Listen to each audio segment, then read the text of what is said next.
You know, most of the time in the garden, all we're really doing is mimicking nature's processes. But today, we're going to do something that actually accelerates nature's process, and that's called composting. Now, composting happens everywhere. Picture a forest. All of the leaves fall all over the forest floor, and in between the layer of leaves and the soil that actually grows the trees, there's a thin layer of compost in there. And that's simply the layer where all the leaves are broken down by the soil bacteria to become full living topsoil. So all we do when we build compost ourselves in the garden is take that composting process, that decay, the breaking down of organic matter into new fertility. We take that whole process and compress it into a compost pile, speed it up, so we've got good organic matter to add to the fertility of the soil of our gardens. So let's see how it's done. The first thing we've got to do is pick an area to build the compost pile. Now, I like to pick an area that's a little bit out of the way, but not too far out of the way because I don't want to have to carry the finished compost too far when I'm done. This spot here is right by our driveway. It's a little bit out of the way, but it's a short wheelbarrow distance from here to wherever this finished compost is going to end up going in the garden. So the first thing we've got to do is skim the ground. Wherever you're going to build a compost pile, what you have to do is take away all the roots and debris and everything that's growing on top of it. You want to get down to the bare soil before you start.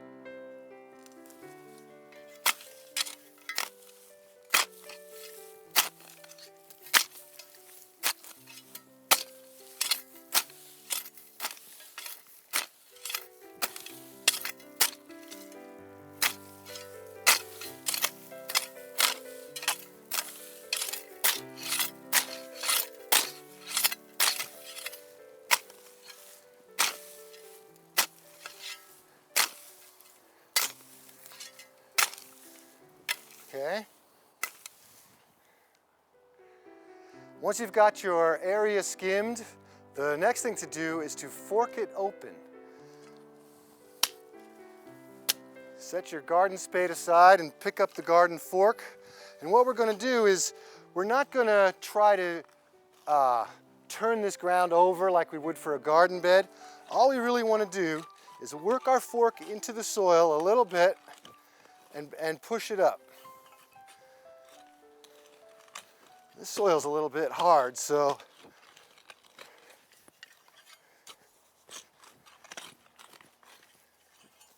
what I want to do is open up the very surface of the soil.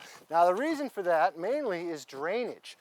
I want to have all the water that goes through the compost pile have a place to drain out. If it doesn't have a place to drain out, it can puddle up underneath the pile and get really nasty.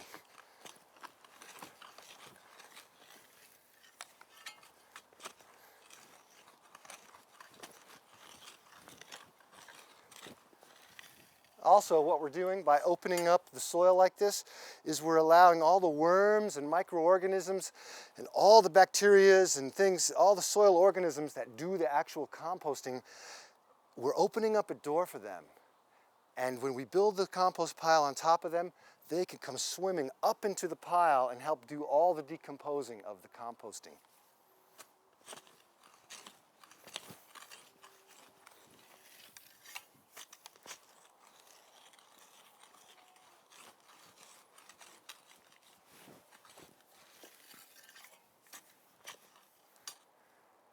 Okay, now we're ready to build the compost pile right here.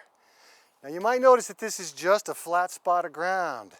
There's no compost bins, there's no compost barrels, there are no fancy contraptions or gizmos that I got to build the compost in, because all I really need to make compost is a bare piece of ground. The way I make compost is I build a pile that's self-standing. It'll stand all by itself, so I can build it anywhere. In fact, it's really good to build compost on places that aren't that fertile, because once you build a compost pile somewhere, that spot is going to have the lingering compost there for a long time. It really makes a spot really fertile once you've built a pile there and moved it. So, no containers, none of that. If you live in a small spot and you don't have much room in your backyard, I can see the need to build a little box or something. But the problem with any kind of a compost bin that I found over and over is that what you need to do is turn the compost pile. Now, when you turn a compost pile, you don't turn it over, you kind of turn it inside out. But you have to be able to get into it and get your fork into it and grab a piece of it and pull it apart. And you can't really do that if you have all this wood and walls and everything in your way. So I found it's much easier to go ahead and build a freestanding pile. Then I can move that pile, I can dig on it or do whatever I need to do, and I don't have a big structure getting in the way. It does work for some people, but most people don't know how to actually build their own pile. Now the second thing about building compost is, do you really have to? I mean, it is the best way, bar none, to build soil fertility in your soil, I'm convinced. But do you have enough material? Do you have a big enough garden to actually generate enough stuff to actually build compost? Because if you don't, forget about building compost. Get yourself a worm box. If you're an apartment dweller or you have a tiny little garden, then you're not going to have enough material to actually build a big pile like I'm going to do. You need to get yourself a little worm box, put all your kitchen scraps in there, and you'll get worm castings from there. That is a wonderful form of compost. That's not going to take all the loops that we're going to jump through today. The very first layer of the compost pile is the most important. Just like if you were building a brick wall, that first course of bricks has to be perfect. It's got to be level, it's got to be plumb, and it's got to be cornered out just right, or all the other bricks you build on top of it are going to build a crooked wall and it'll fall over. Not as critical with the compost pile, but you'll notice that we're going to pay really close attention to the edges and the corners as we build the pile up. So the first layer needs to be some kind of thicker, rougher sort of material because you want to leave a lot of air spaces at the bottom. You don't want to put your finest material in first because as you build layer after layer on the compost pile, it's going to create a lot of weight. It's going to build a lot of pressure on that bottom layer. So the very first layers we want to have be thicker things that are going to be able to hold those air spaces at the very bottom of the pile so it doesn't get soggy and mucky under there. So today we're going to use those squash plants that we had that frosted last night. Those are going to be perfect for the very first layer of the pile.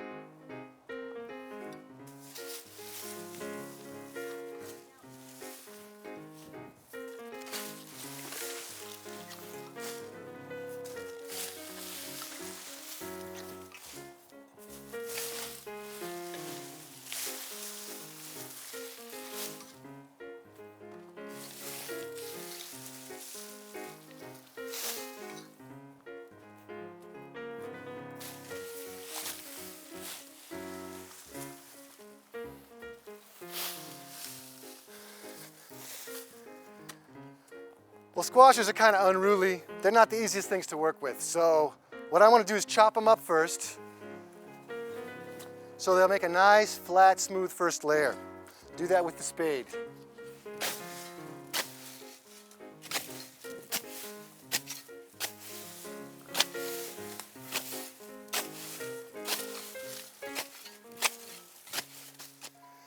So what I'm going to start to do is to shape the very first layer into a perfect rectangle. Now, it's not going to be perfect. If I was really obsessed with perfect, I wouldn't be a compost builder, I'd be a mathematician.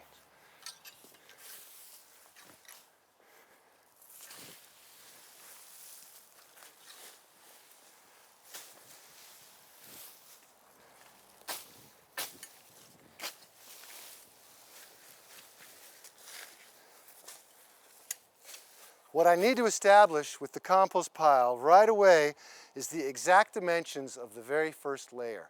So I want to take my time and make sure that the edges are straight, the corners are square, because that rectangle is the shape that I'm going to build up and up and up with every consecutive layer. So this one has to be the defining shape of the entire pile.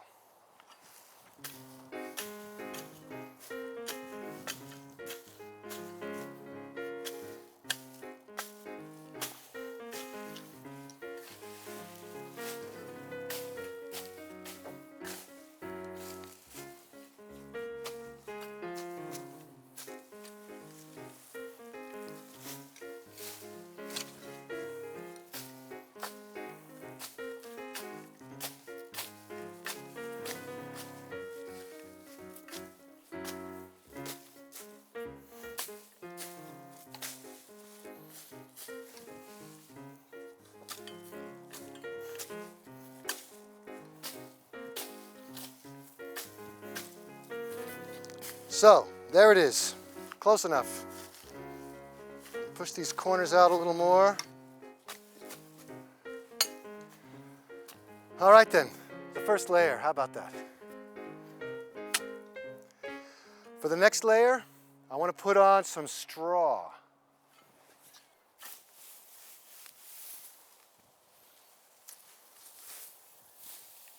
Nice and fluffy, lots of air in there.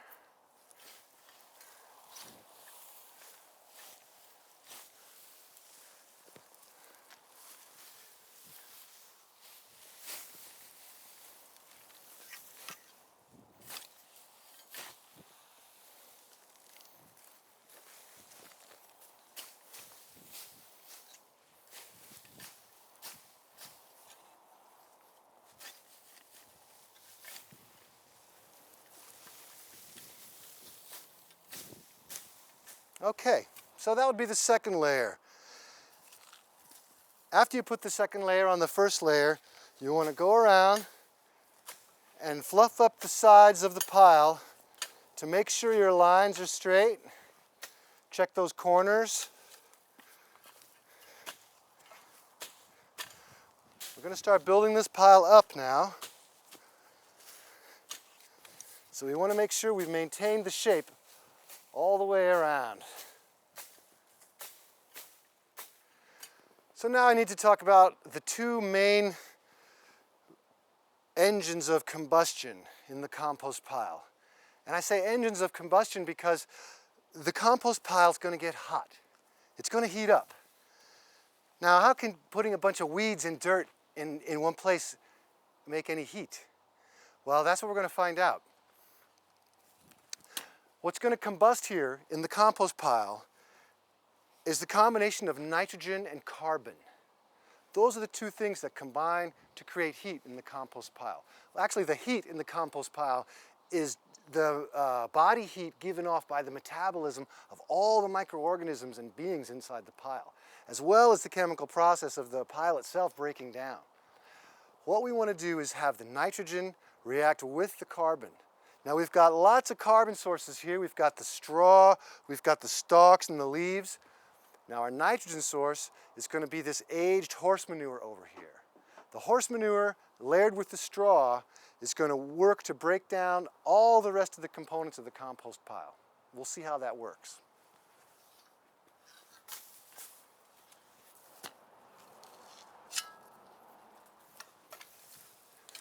Whenever I build a compost pile, I like to have all my materials really close by so that I can just reach for them, throw them in the pile, and move on and build the layers in a nice rhythm back and forth.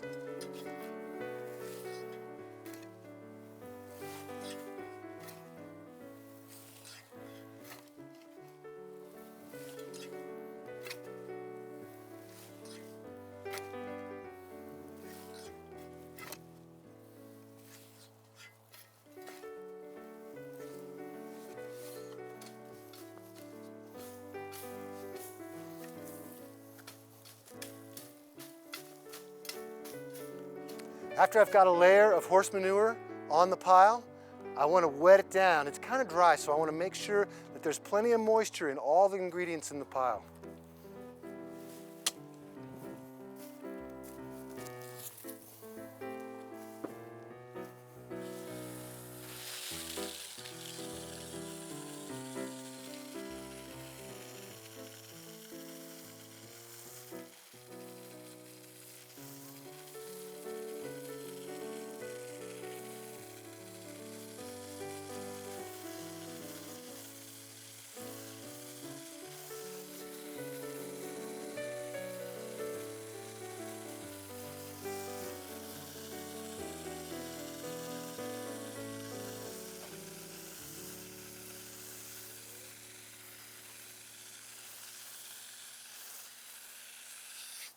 Okay, so that's the first three layers of our pile.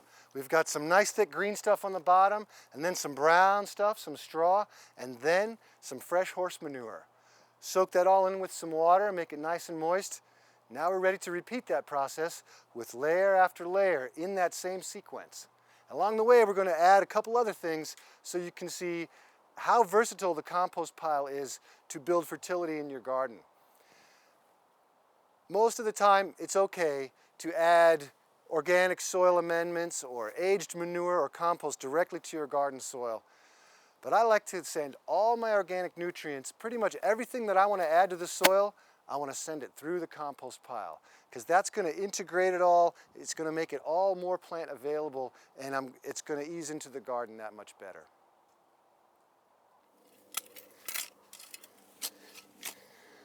So now if you're starting your compost pile for the first time, it's a good idea to add what's called Compost Starter.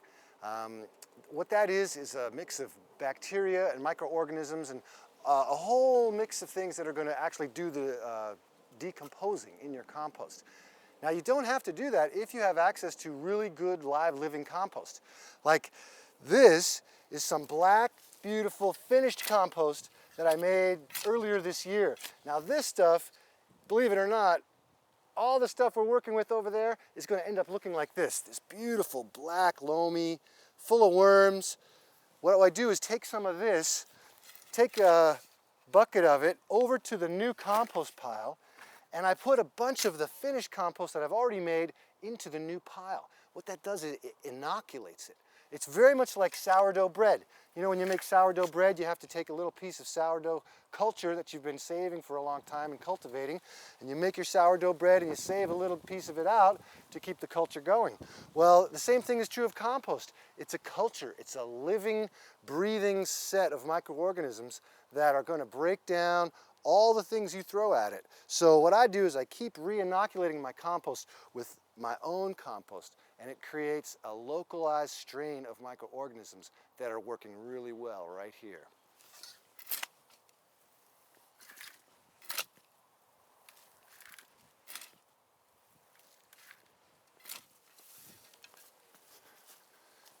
So here's our finished compost that we're going to use as an inoculant. I'm just going to take a little bit of it and shake it out here.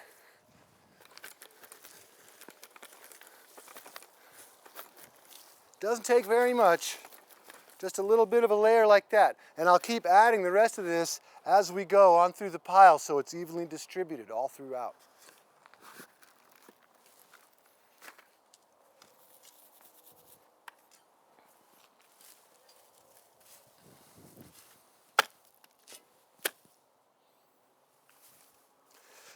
So by now we've added about 3 layers. It's time to define the pile again. So here's one of the couple of techniques that you'll learn that'll really make a difference when you're trying to build a straight square pile. You go along the edges and you smack the sides. You don't hit down on the pile because you want to keep the air in there. You want to have compaction just like in the soil. You want to have air. But what you want to do is walk along and just smack the sides to firm them up into a straight line. Work the corners the same way. Try and make them square.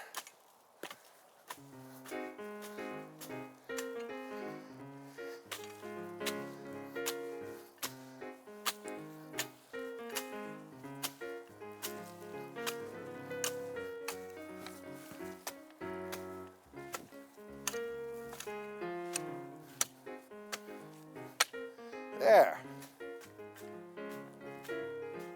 Now our goal is to keep building that square up and up and up. Now you notice if you take a pile of anything like that pile of horse manure, you unload it out of a truck and what happens? If you dump it in the same place, it turns into a cone. The central area keeps shedding, shedding, shedding, and before you know it, you have a rounded cone of a pile. Well, we don't want a rounded cone of a pile in the compost because we want to keep adding layers to it. So we keep having to pull it apart, keep maintaining that rectangular shape. As we go up, it'll give us a great amount of surface area to build our volume as we go.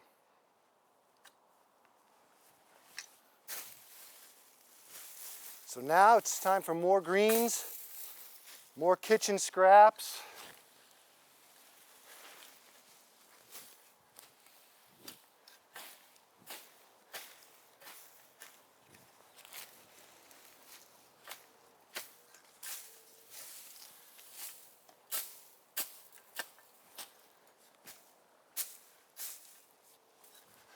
One of the great things about growing a lot of medicinal herbs like yarrow and lavender and rosemary is that all those plants are wonderful compost plants.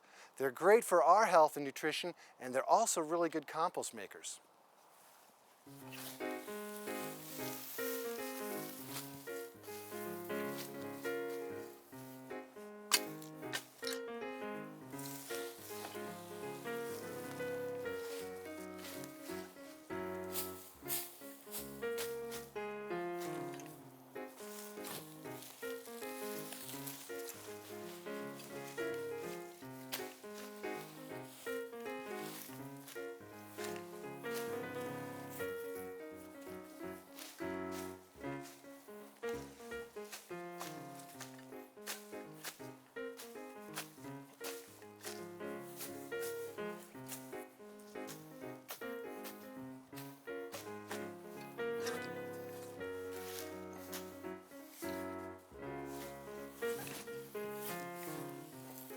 So that was our layer of green.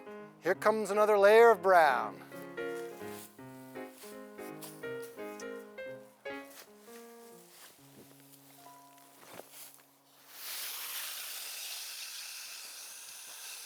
So I'm watering the horse manure because it's really pretty dry. All the other materials, here in early October, we've had a couple of rains, and so most everything else is fairly moist. But if I were making this compost pile in the summertime, I would be wetting down almost every single layer.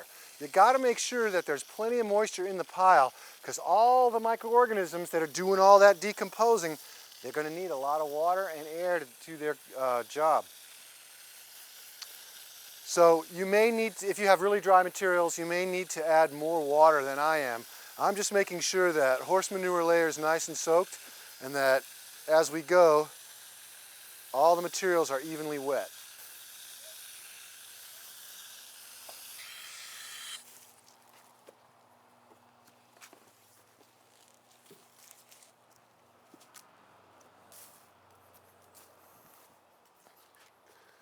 So now we'll do the smack the sides thing again. Try to firm up those edges.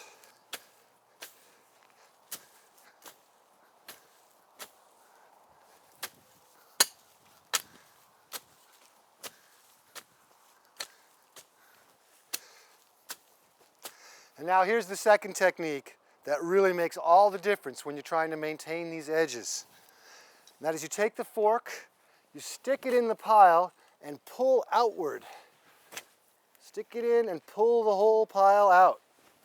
You'll notice that your edges begin to decay towards the inside. It's trying to make that cone shape again. So we have to be diligent in continually pulling out the edges and the corners to maintain the full outside edge of the pile.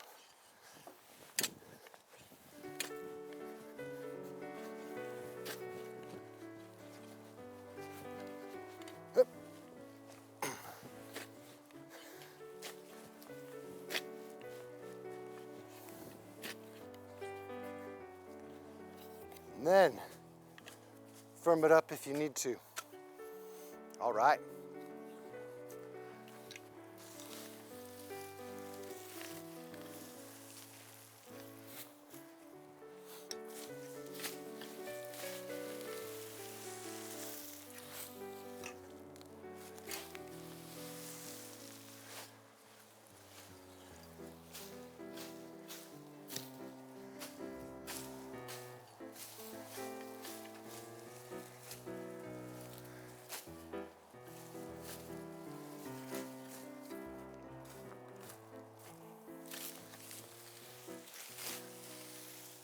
For a lot of years, I would just throw everything on the pile right in the middle, and then I'd go around and try to smooth it out and make a nice layer.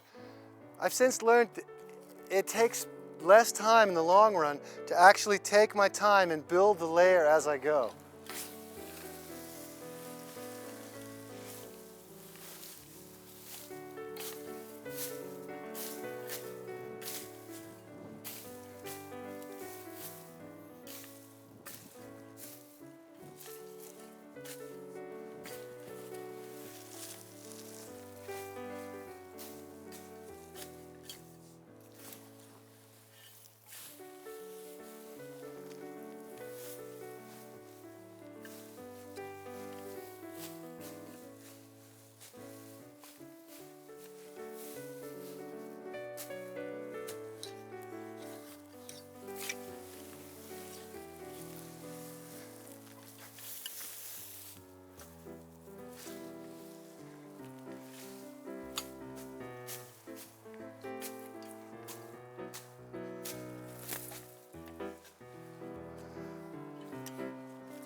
So here's a great thing to add to the compost pile, and that's apple pumice.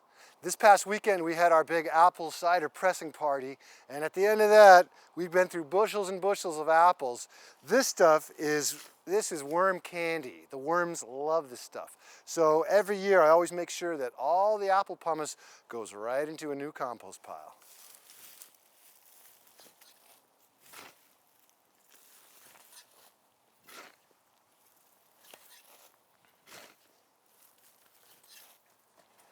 Now the apples are pretty dense, so I want to put some lighter stuff in on top of them to keep the air spaces around them. Now I want to tell you why I'm so consistent about keeping the air space in the pile, and that's for one simple reason. So the pile doesn't stink. If you start making stinky compost, your neighbors are not going to like you. You're not going to like you because you've got this stinky mess. I see this all the time. I go to work for different folks to improve their compost pile, and it's invariably one of two things. Either it's a bin of dried out crusted orange rinds and coconut shells and all dried out stuff, or it's one of those barrels that's had compost kitchen scrap stuck in it, but it's got a lot of water and it's all mucky, and you break open one of those and it's like a sulfur bomb. The problem is, it's all in the bacteria. There's basically two kinds of bacteria. There's anaerobic and aerobic. And that's all you really need to remember for soil chemistry as far as this is concerned. The two kinds of bacteria, aerobic works in the presence of oxygen, and that's the kind we want. Sweet smelling, breaks down all the goodies, leaves nice fertile humus in its wake.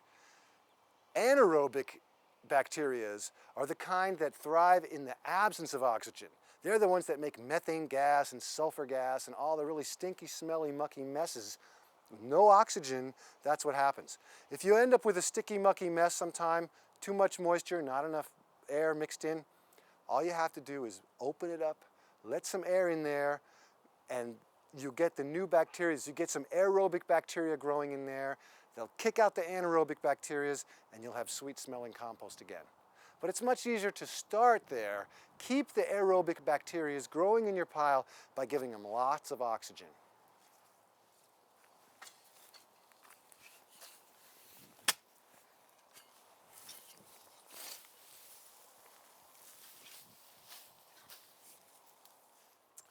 You don't have to use horse manure for your compost pile. I like to use chicken manure as well. We keep a couple of chickens here, and I always make sure to clean out the chicken coop before I make compost, because all this straw and all this chicken manure is excellent carbon nitrogen, really fires up the compost. And of course the chickens like it when I clean out their cage too. Okay, say you want to improve your soil and you know you're deficient in, I don't know, phosphorus, and so you want to add some rock phosphate powder to your soil. Well, you can go out there and you can throw rock phosphate onto your ground and till it in if you want. But I think the best way to do it is to integrate it into the compost pile. In the compost, it can become plant available. It'll be integrated in with all the other organisms and all the other nutrients so that all the plants will be able to get at that nutrient exactly when it needs to.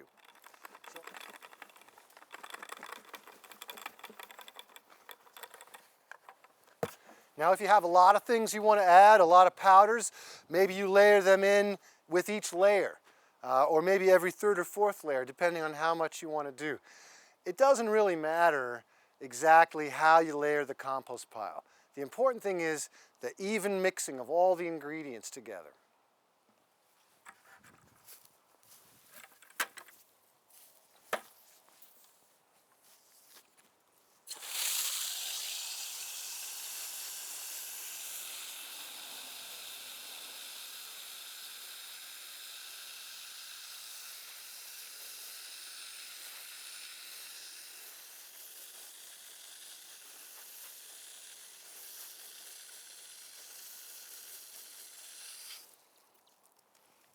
Now it looks like the sides of our pile need firming up a little bit.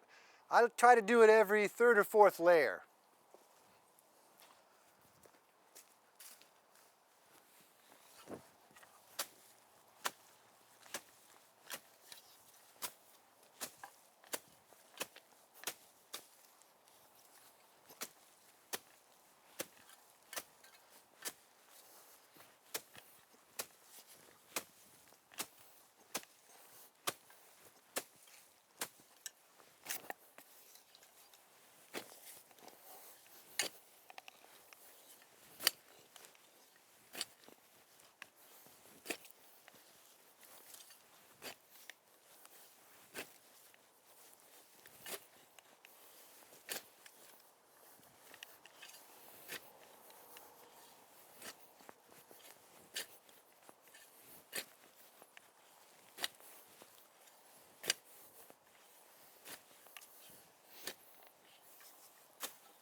Okay, so here's some more of our finished compost.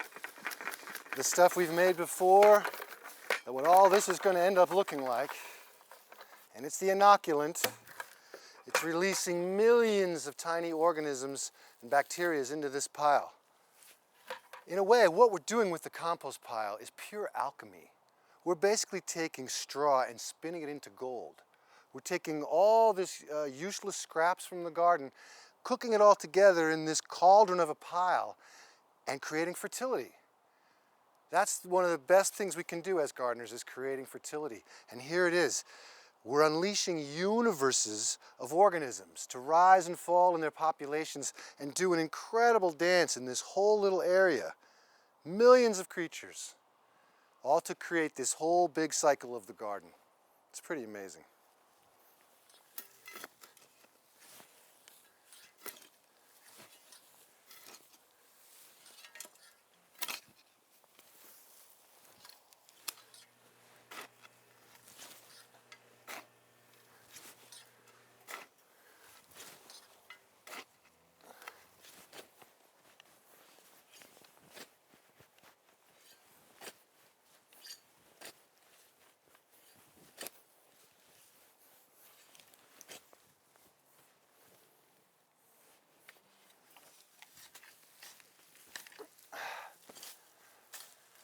So we're almost done here with this pile.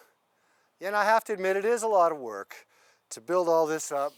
But you know, for me, it's one of the most fun things I can do in the garden.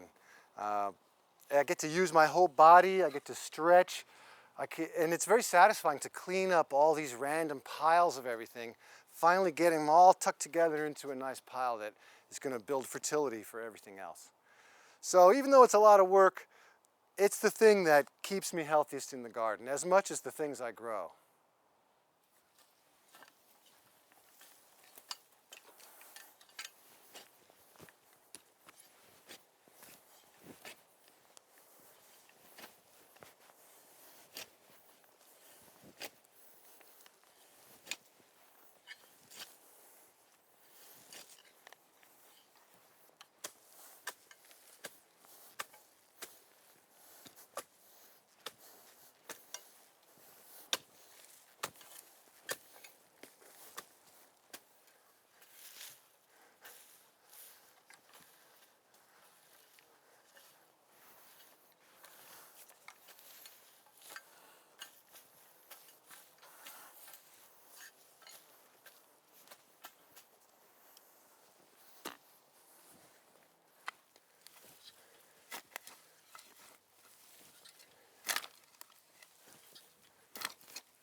Now I might add a couple more layers onto this compost pile, and I know we're going to have more kitchen scraps, but it would be a mistake to come out here with a big bucket of kitchen scraps from the kitchen and dump them right on top.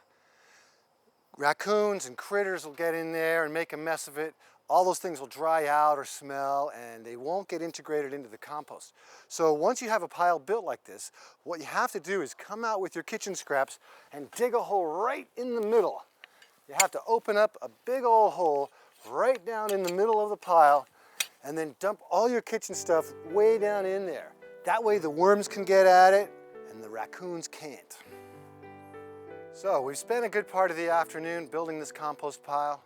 The sun's almost down, and now it's time for the final layer.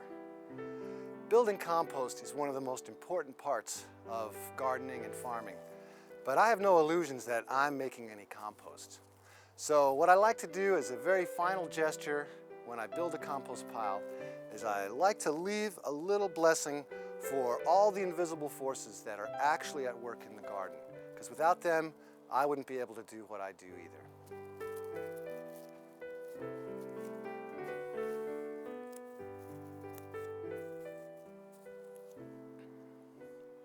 Thanks for joining me. I'll see you next time.